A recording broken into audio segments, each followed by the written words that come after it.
¿Qué tal? ¿Cómo se encuentran? Bienvenidos a Punto de Encuentro. Estamos con el doctor César Delgado Guembes. El doctor César Delgado Guembes es un reconocido abogado especialista en Derecho Parlamentario. Ya es la segunda vez que tenemos la oportunidad de conversar con él. Doctor Delgado Guembes, muy buenas tardes. Buenas tardes, José Mario. Gusto saludarte. Muchas gracias por la oportunidad. No, a usted más bien por la amabilidad de recibirnos. Doctor, como le estaba comentando, hemos iniciado una serie de entrevistas preguntándole a connotados, abogados, juristas, sobre la pertinencia o no de realizar un cambio de constitución. La pregunta es directa, ¿no? ¿Usted considera que es necesario cambiar la constitución actual? Es decir, no solamente con respecto a la necesidad de repente mejorarla, ¿no? Sino existen también, digamos, las condiciones sociales para iniciar un proceso de constituyente, de cambio de constitución. Quisiera distinguir tres asuntos, ¿no? El cambio de constitución, cuando se habla de cambio de constitución, estamos hablando de la sustitución de una constitución por otra. Por otro lado, cuando se habla de cambios parciales, esto es parte del proyecto que se consigna en el artículo 206 de la Constitución sobre la reforma de la Constitución. Y en cuanto al proceso a seguir desde el punto de vista técnico, más allá de si es o no conveniente, siempre es posible realizar una alternativa de reforma constitucional que no coincida con la literalidad del artículo 206 de la Constitución y por lo tanto, técnicamente, creo que sí habría alguna posibilidad, algún curso, alguna vía como para cambiar la Constitución en caso que esa fuera la decisión política a través de una asamblea o congreso constituyente. Son tres temas distintos, ¿no? Bien. ¿Usted considera que existen las condiciones sociales para poder generar una asamblea constituyente, para poder convocar una asamblea constituyente que discuta una sustitución, ¿no?, a la actual Constitución del 93? Esa no creo que sea propiamente una pregunta de naturaleza constitucional, sino más bien política. Es decir, la pregunta sobre el contexto histórico, el contexto social, el contexto político, respecto al cual es o no conveniente reemplazar o sustituir una constitución por otra. No lo sé, no puedo saberlo. Yo no es mi especialidad, no es el detectar si es que las condiciones se han dado o no se han dado. Todo lo que te podría decir es que uno puede tener una intuición o una impresión, pero certezas sobre esa materia no existen. Eso no es una ciencia exacta, uno no puede determinar, no hay manera de verificar empíricamente si las condiciones se han dado o no se han dado. Si no se puede verificar empíricamente, todo lo que queda son las creencias, las expectativas, los deseos de cada quien a partir o de una posición eminentemente política o de una ilusión de lo que uno cree que es, pero estamos en ese caso en el terreno de los delirios o de la alucinación. Yo no puedo saberlo. Estaría alucinando si te dijera, creo que sí, creo que no. ¿Cómo lo sé? No lo puedo saber. ¿Alguien lo sabe? No, no sé. ¿Quién puede saberlo? Yo por lo menos no lo puedo saber. Lo único que yo me tengo que atener a los hechos. Los hechos son, hay un proceso o no hay un proceso para ir hacia una reforma constitucional. ¿Cómo se puede saber si hay decisión o si no hay decisión? El problema es la decisión. ¿Quién toma la decisión para hacerlo o para no hacerlo? Más allá de eso, yo no tengo idea si es que las condiciones históricas estarán o no estarán dadas.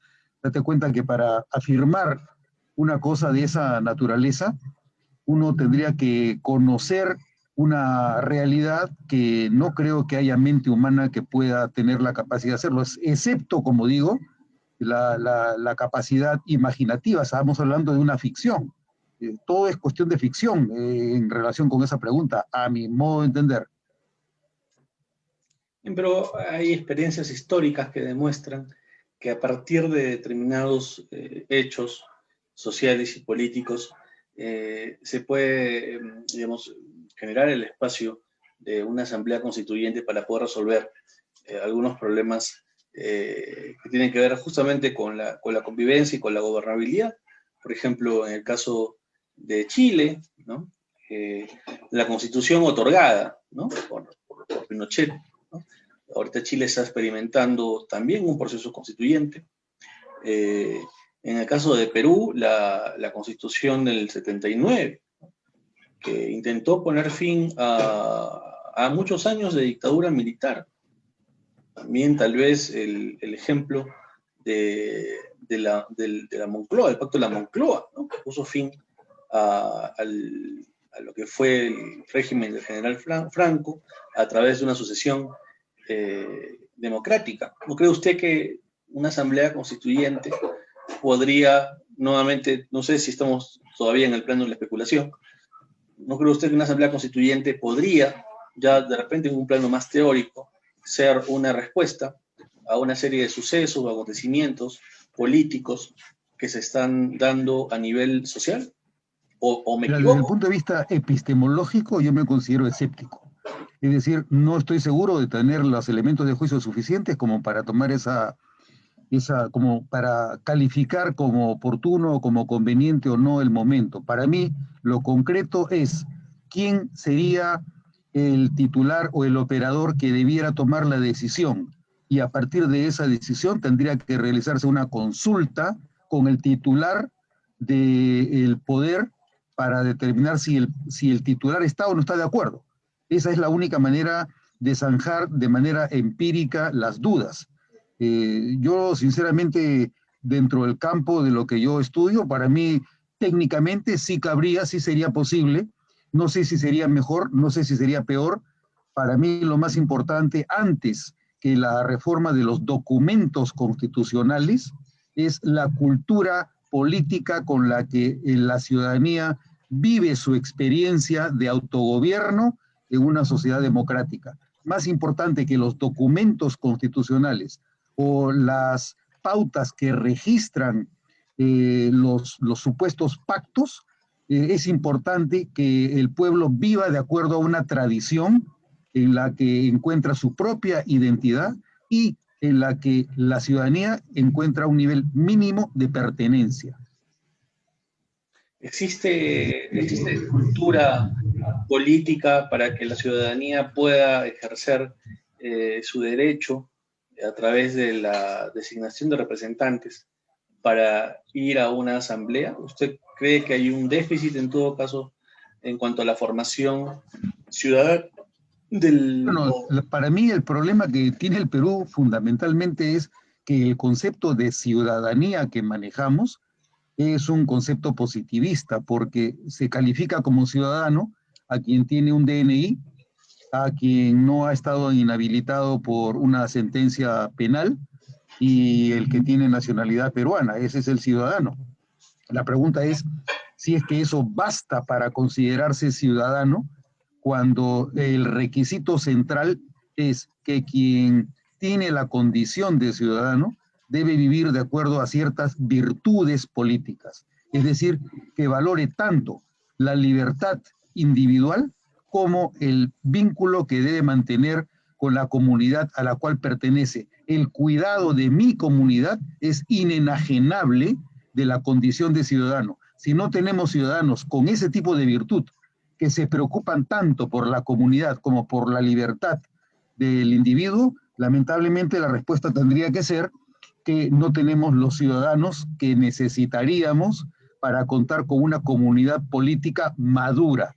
Tenemos una comunidad política, en ese sentido, inmadura. porque tenemos demasiados electores y comparativamente muy pocos ciudadanos. Doctor, en el caso de que la respuesta fuera así, ¿no? Nuevamente en el plano de la especulación, ¿usted considera que hay capítulos de la Constitución que ameritan cambiar o artículos en concreto que ameritan cambiar? Desde el punto de vista técnico, en base, digamos, a contrastar la realidad, la Constitución creo que debe guardar, digamos, un correlato con la realidad, ¿no? Viendo la realidad del país al año 2021 y la Constitución, para que la Constitución deje de tener eventualmente un carácter formalista y realmente se vuelva una expresión de lo que ocurre en el país, ¿usted considera de que habría necesidad de hacer algún cambio, alguna modificación?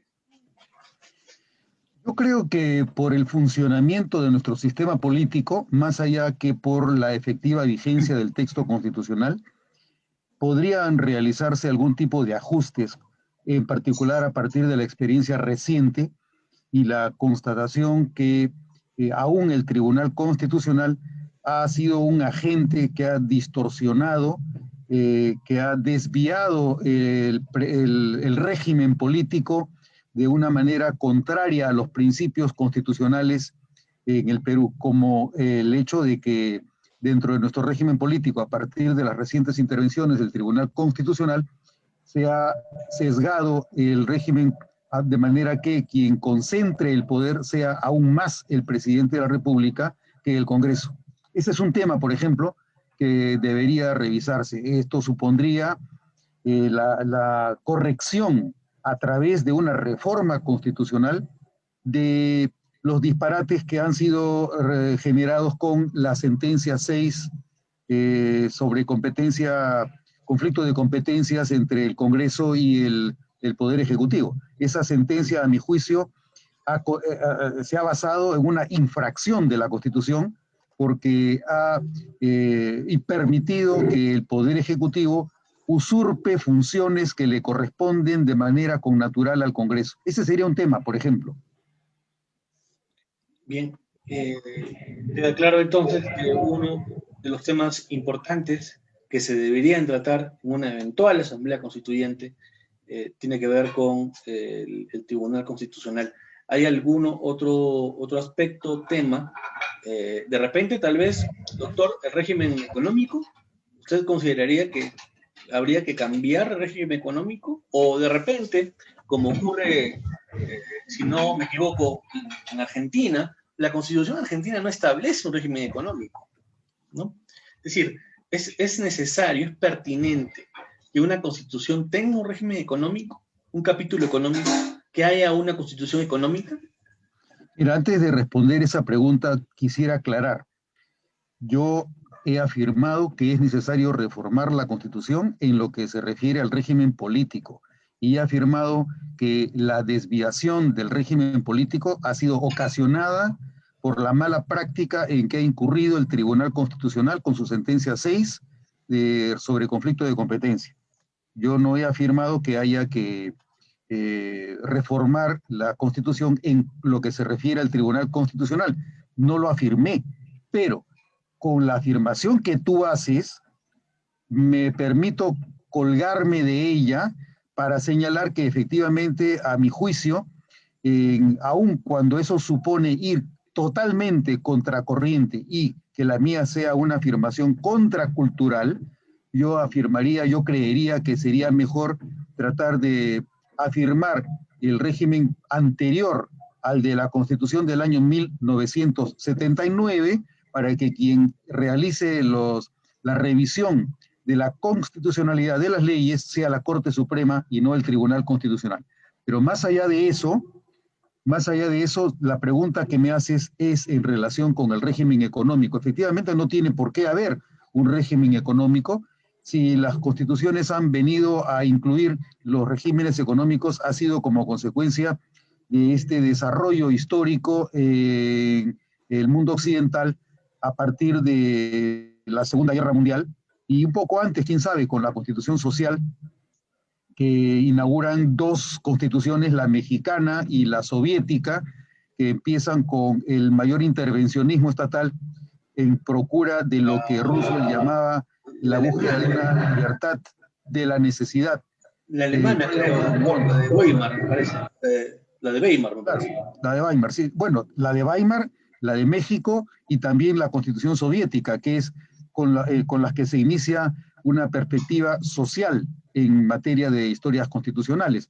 La Constitución de Weimar también lo hace, pero posteriormente ese desarrollo alemán se consolida con la Constitución del año 45 de la Ley Fundamental Alemana, ¿no? Donde se reconocen los principios de la economía social de mercado.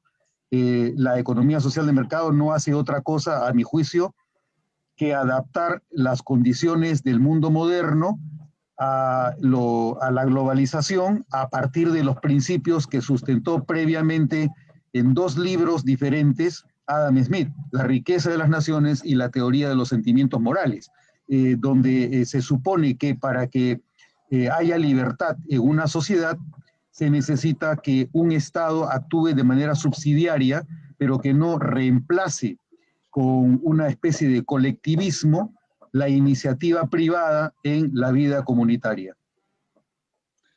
Tengo entendido, para no desviarnos del tema, tengo entendido que la economía social de mercado fue una creación básicamente de lo que viene a ser tal vez la socialdemocracia, no concretamente, digamos, el liberalismo, ¿no? Más bien el liberalismo no contempla el principio de subsidiariedad. El principio de subsidiariedad me parece que es más bien parte de lo que viene a ser la doctrina social de la Iglesia, y que es el aporte, en todo caso, de la democracia cristiana al momento de consolidar lo que fue el estado de bienestar en Europa, ¿no? Tiene una impronta, digamos, socialdemócrata y socialcristiana, la economía social de mercado, a diferencia de la economía de mercado plena, ¿no?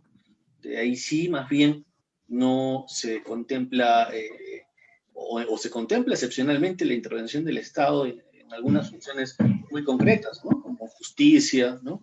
Seguridad interna, probablemente, ¿no? Doctor, entonces... Un momentito, si tú haces esa afirmación, me permitirás que yo haga un comentario. Por supuesto, doctor.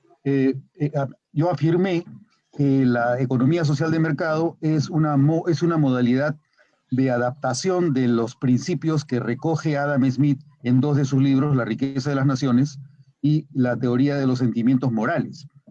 Más bien, la afirmación que tú haces en relación con la diferencia de la economía de mercado versus la economía social de mercado, cuando se entiende que la economía de mercado excluye la solidaridad, precisamente nos estamos apartando de los principios de la economía liberal de Adam Smith, porque si no recuerdo mal, Adam Smith, que cuando hablaba de la mano invisible, estaba hablando de la actitud con la que el mercado funcionaba. No es la pura libertad entre la oferta y la demanda, sino el cuidado con el que quien participa en un sistema de competencia económica cuida al otro con el que negocia, de manera que no se produzcan injusticias. El concepto de esa economía de mercado en la que se excluyen los valores o los principios, ese es precisamente un concepto de economía salvaje, que es el que se rechaza en todas partes. Probablemente sea más afín al concepto que tiene la Escuela de Chicago sobre el mercado, pero no el concepto que tienen Hayek o el concepto que tiene el propio fundador de la economía social de mercado, que es Wilhelm Röpke, que colaboró con Ludwig Erhard en el año 1945 para definir el marco en el que debía funcionar la economía alemana, que fue lo que generó precisamente el milagro alemán. Sí.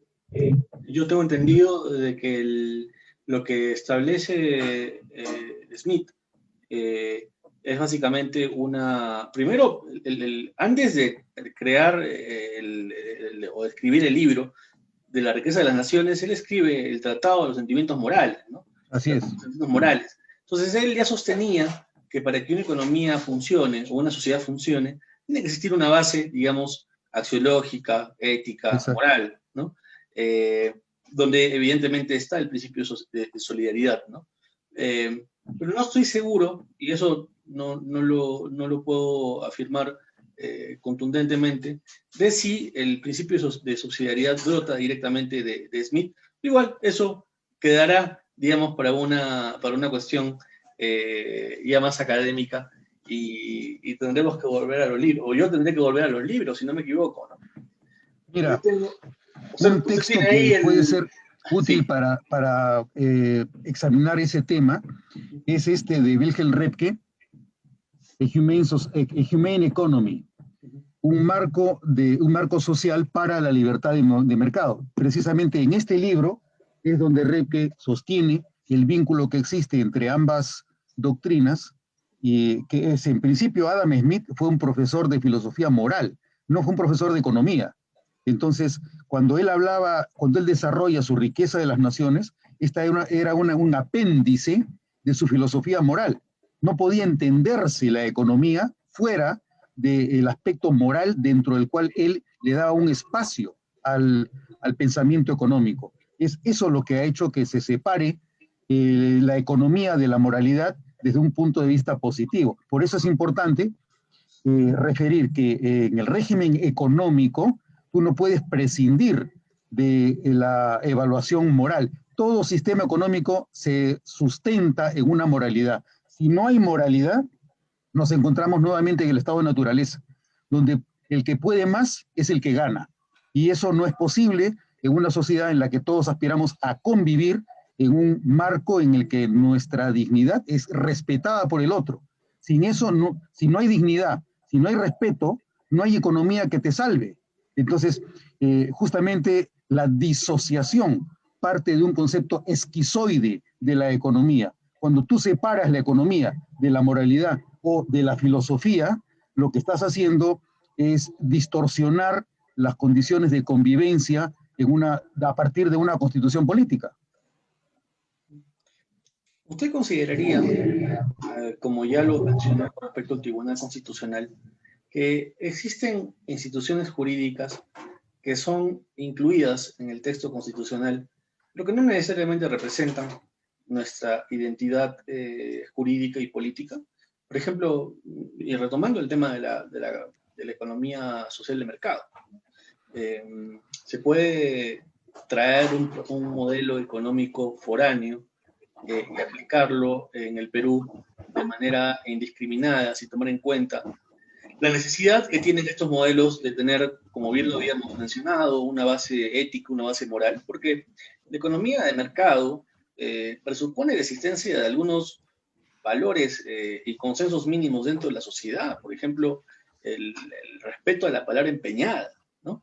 Es por eso que acá en Perú la asistencia legal, ¿no?, de los abogados para dar seguridad jurídica a las transacciones genera siempre externalidades. En otros países, sobre todo los que tienen, creo, una ética calvinista, ¿no?, la palabra empeñada vale, y vale más incluso que un papel, ¿no? El tema del respeto al derecho el respeto inalienable al derecho de propiedad, ¿no? Y entre otras cosas, ¿no?, que responden más, al parecer, a factores culturales que a factores propiamente económicos. ¿Usted consideraría que, tan igual como lo que ocurre con respecto al Tribunal Constitucional, que parecería que es una entidad, pues, extraña, ¿no? Extraña en el sentido de que no sé si responde concretamente a nuestro sistema político-jurídico? Igual con respecto a la economía de mercado, ¿no?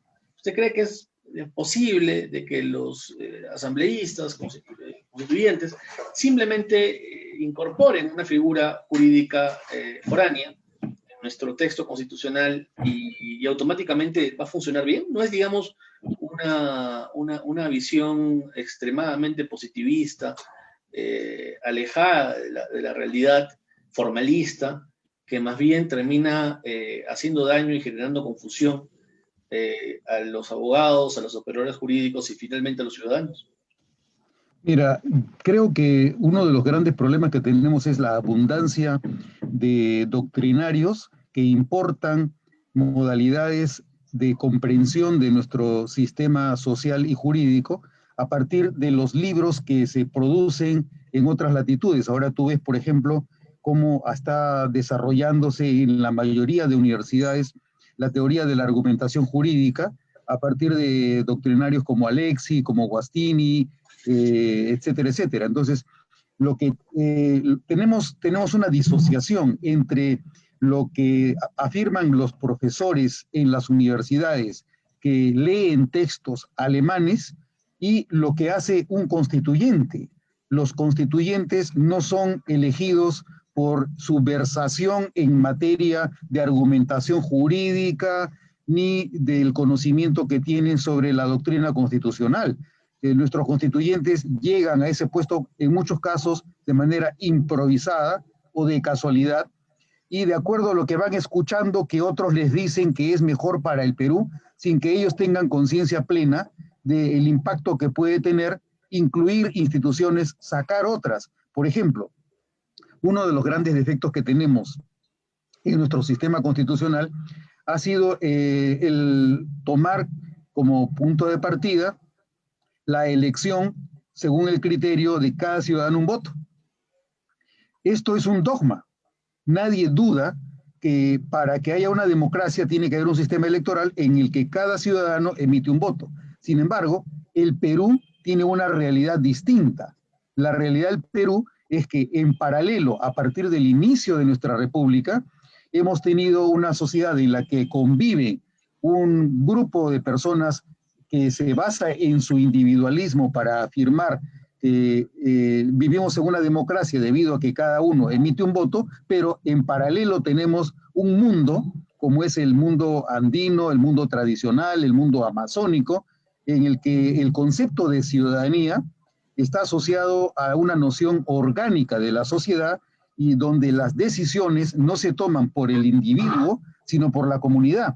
Por eso es que a inicios del siglo XX, tanto Ribagüero como Víctor Andrés Belaúnde, como Aya de la Torre y recientemente Javier Vallarriestra han afirmado la conveniencia de que haya una representación orgánica dentro de nuestra sociedad en la que aparezcan los gremios, los colegios profesionales y que haya presencia de las comunidades andinas o amazónicas a partir del sistema dentro del cual ellas toman sus decisiones, más allá del dogma de cada ciudadano un voto, que es el que es materia de un concepto monopólico y hegemónico a nivel global. Nadie duda de que eso es la única manera de tener una democracia hoy día. Sin embargo, en el Perú es necesario tener presente esa diferencia.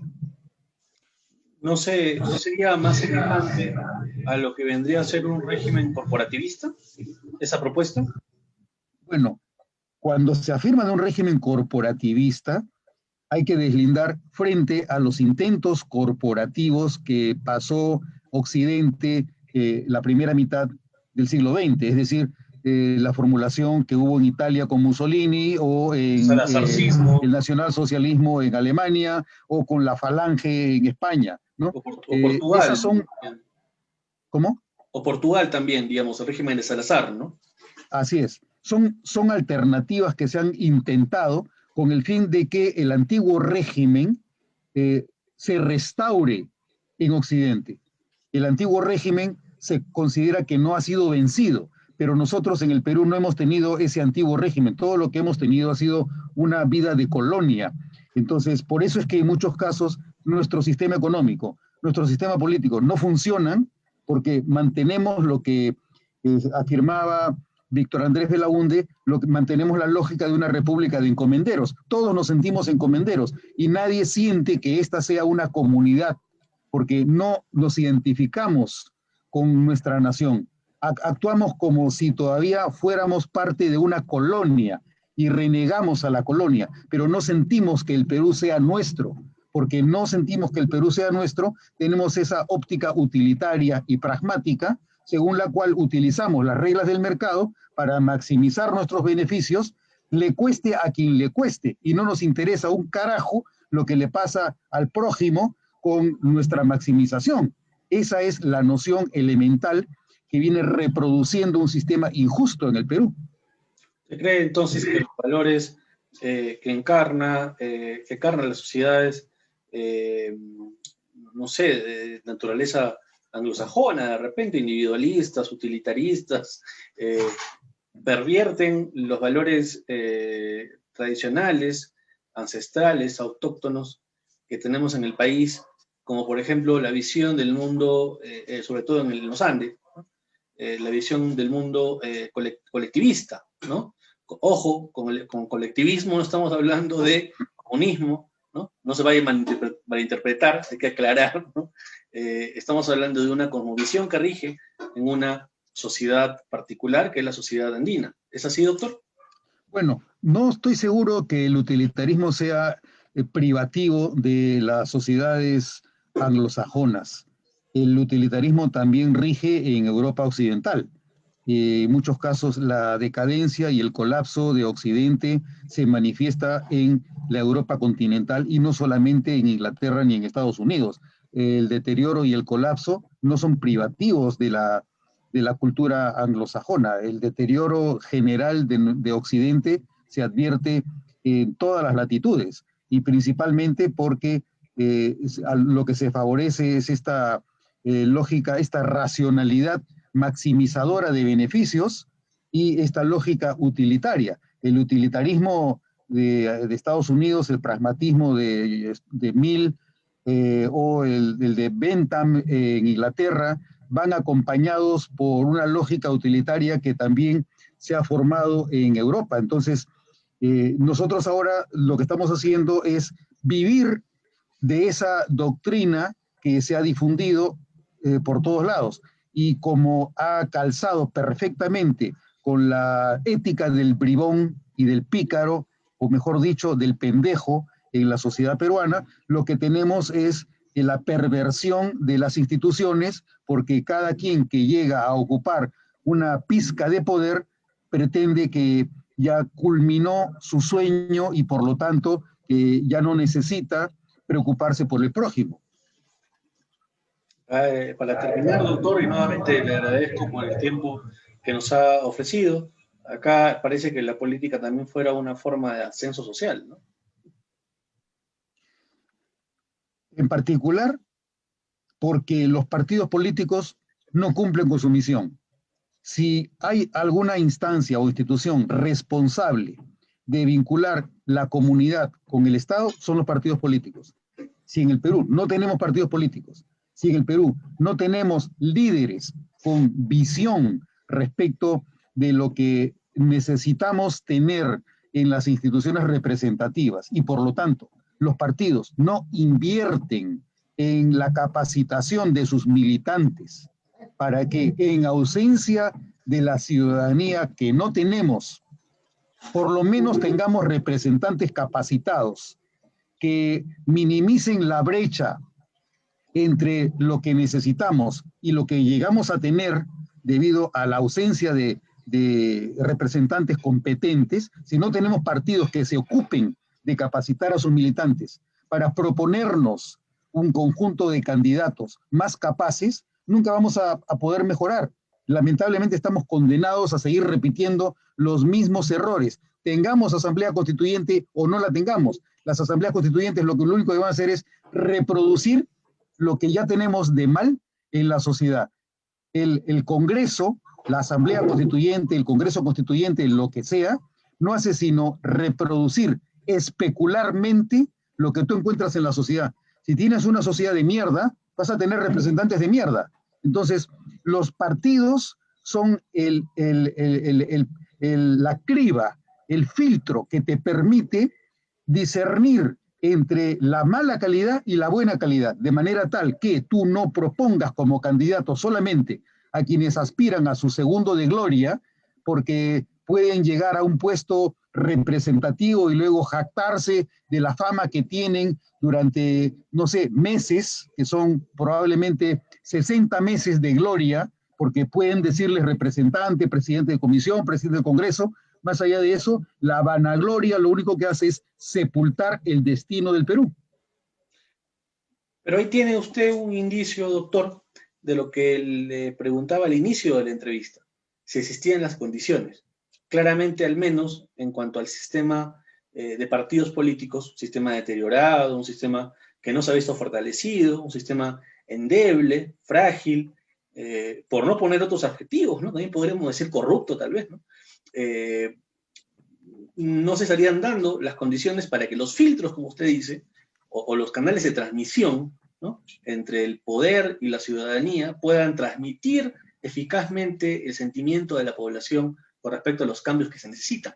Ahí usted tiene, creo yo, un elemento a considerar, si no me equivoco. Me parece que, nuevamente, la pregunta que tú me formulaste al inicio fue si es que existían condiciones como para proceder a un cambio de constitución. Cambiar la constitución no supone sino previamente asumir la pregunta de qué cosa es lo que quiero cambiar yo dentro de mí mismo, porque quien constituye la constitución es el sujeto que vive la constitución. No puede haber constitución independientemente de la dimensión subjetiva, pero dentro de todo este proceso de reproducción de las condiciones sociales de nuestra ciudadanía, es imposible no recurrir a las instituciones que te permiten consultar con la voluntad popular a partir de los principios que recogen nuestra normatividad respecto de la manera en la que tú tomas decisiones colectivas. En el Estado hay agentes encargados de tomar decisión. Por eso yo te decía, yo no puedo saber si las condiciones están dadas o no. Puede ser que un acto de magia o de repente la providencia divina nos inspire y resulta que salgan elegidos los mejores y que puedan cambiar una constitución. Eso es improbable que ocurra, es muy improbable. Pero independientemente de eso, las condiciones pueden darse para que se haga esa propuesta de reforma, independientemente del impacto que eso va a tener en nuestro destino.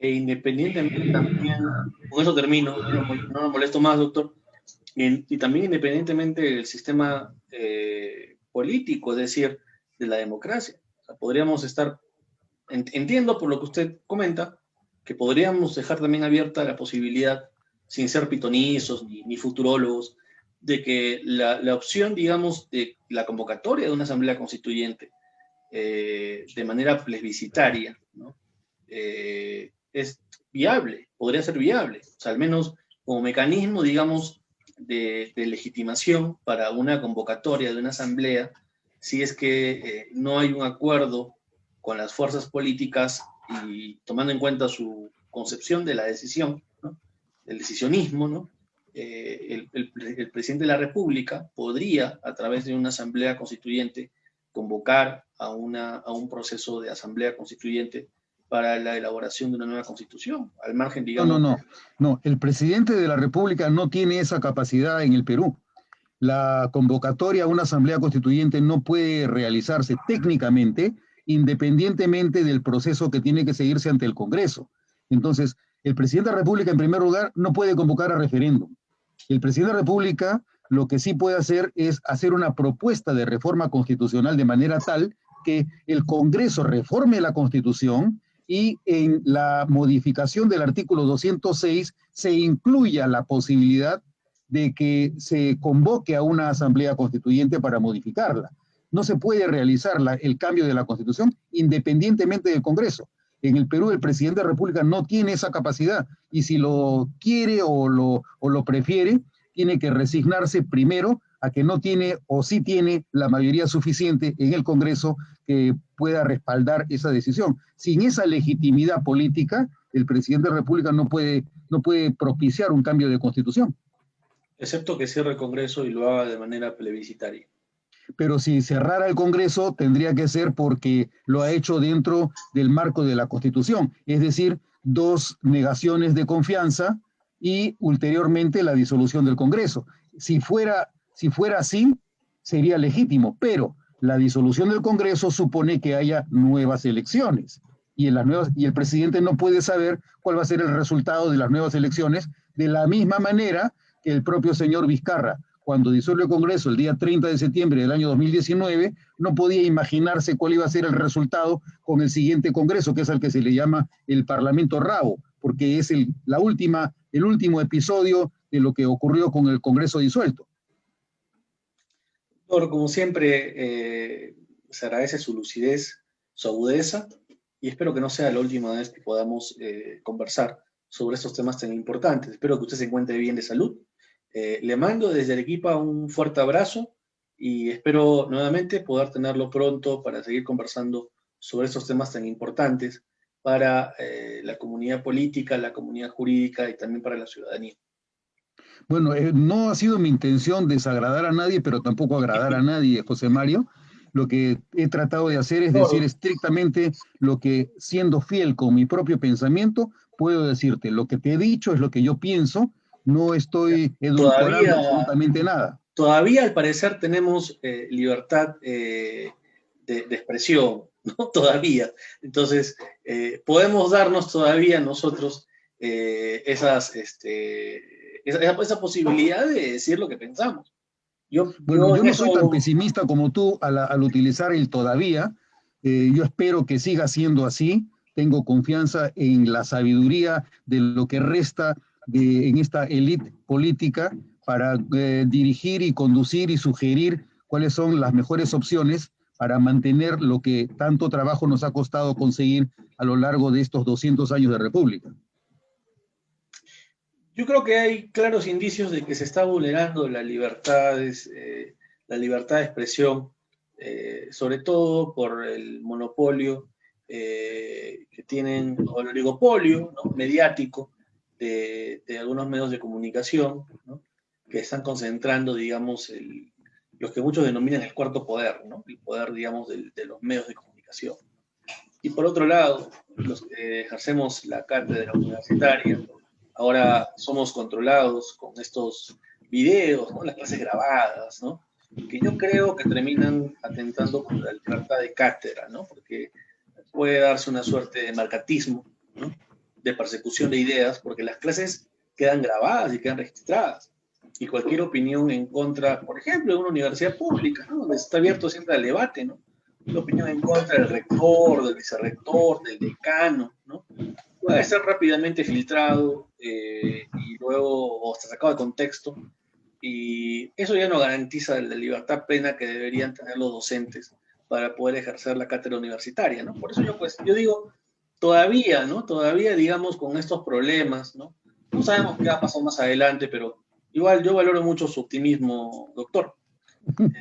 Le agradezco mucho nuevamente el haber estado con nosotros, su lucidez, y esperemos tenerlo nuevamente en punto de encuentro. Le mando un fuerte abrazo. Me permito robarte un minuto más porque Sí, por has hecho favor. otra mención que no puedo dejar de comentar, que es la referencia que existe a los medios de comunicación y a la libertad de cátedra. En mi caso particular, yo hasta ahora desconozco por qué es que no he sido convocado más a dictar en ninguna universidad. No sé si tenga que ver algo con que me hayan grabado, porque yo dejé de dictar justamente a propósito de la pandemia cuando mi curso era electivo. Entonces, no he pasado por la experiencia que tú me mencionas y más bien he dedicado Yo mi sí, tiempo. yo sí, yo Me sí. imagino que tu experiencia te llevará a eso, ¿no? Pero en mi caso no, yo más bien me he entretenido mucho preparando mis propias clases en mi canal en YouTube, en mi página web, en mi página en Facebook. Estoy entretenido en produciendo material para que quienes quieran escucharme o ver las cosas que estoy haciendo puedan utilizarlo como un material para su propia formación. Pero más allá de eso no lo sé. Lo que sí puedo decirte es que se puede notar, sobre todo en la calidad de los periodistas que trabajan en los distintos medios de comunicación, cada vez más intolerancia frente a la opinión ajena, porque confunden el periodismo de opinión con el autoritarismo que niega a otro la expresión que tiene derecho a emitir. Se puede ver los mejores periodistas de opinión tercamente cortan al entrevistado cuando dice algo con lo que el entrevistador no está de Estoy de acuerdo. acuerdo. Y eso no es parte de la lógica ni de la deontología en la formación de los formadores de opinión. Me parece que eso es muy negativo y no encontramos hasta ahora el balance de poderes entre ese cuarto poder y la sociedad que queda desamparada ante el abuso que hacen quienes dominan los medios de comunicación, y no solamente los propietarios de los medios, sino los conductores de los medios, que son los que finalmente llegan a hablar y a decir y a utilizar la libertad de expresión para que la gente crea lo que ellos prefieren creer. Es necesario que intelectuales como usted participen en la discusión pública, ¿no? Creo que solamente un intelectual, claramente los periodistas no, porque tienen un nivel intelectual muy bajo, solamente un intelectual puede distinguir entre la doxa y la episteme, ¿no? Claramente lo que hacen los periodistas es doxa, Mira, yo entre creo que eres muy comillas. generoso, José Mario, porque yo no creo que tampoco lleguen a doxa. Platón hablaba de otro concepto adicional que es pistis, que es la creencia.